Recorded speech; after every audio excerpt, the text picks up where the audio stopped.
If you can't imagine life without chocolate, you're lucky you weren't born before the 16th century.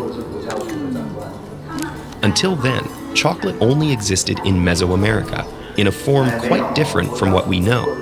As far back as 1900 BCE, the people of that region had learned to prepare the beans of the native cacao tree.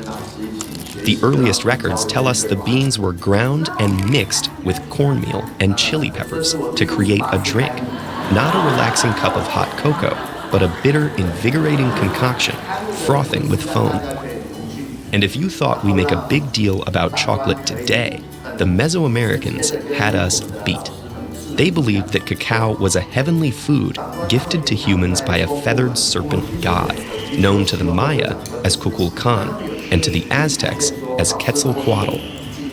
Aztecs used cacao beans as currency and drank chocolate at royal feasts, gave it to soldiers as a reward for success in battle, and used it in rituals. The first transatlantic chocolate encounter occurred in 1519, when Hernán Cortés visited the court of Montezuma at Tenochtitlan. As recorded by Cortés' lieutenant, the king had 50 jugs of the drink brought out and poured into golden cups. When the colonists returned with shipments of the strange new bean, missionaries' salacious accounts of native customs gave it a reputation as an aphrodisiac. At first, its bitter taste made it suitable as a medicine for ailments like upset stomachs. But sweetening it with honey, sugar, or vanilla quickly made chocolate a popular delicacy in the Spanish court. And soon, no aristocratic home was complete without dedicated chocolateware. The fashionable drink was difficult and time-consuming to produce on a large scale. That involved using plantations and imported slave labor in the Caribbean and on islands off the coast of Africa. The world of chocolate would change forever in 1828 with the introduction of the cocoa press by Conrad van Houten of Amsterdam.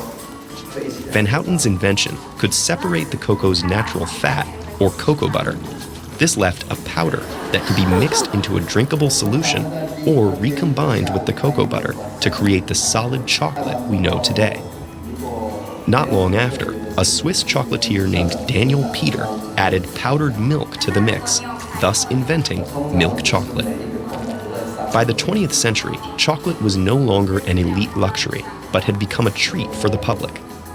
Meeting the massive demand required more cultivation of cocoa, which can only grow near the equator. Now, instead of African slaves being shipped to South American cocoa plantations, cocoa production itself would shift to West Africa, with Côte d'Ivoire providing 2/5 of the world's cocoa as of 2015. Yet, along with the growth of the industry, there have been horrific abuses of human rights. Many of the plantations throughout West Africa, which supply Western companies, use slave and child labor, with an estimation of more than 2 million children affected. This is a complex problem that persists despite efforts from major chocolate companies to partner with African nations to reduce child and indentured labor practices. Today, chocolate has established itself in the rituals of our modern culture due to its colonial association with native cultures. Combined with the power of advertising, chocolate retains an aura of something sensual, decadent, and forbidden.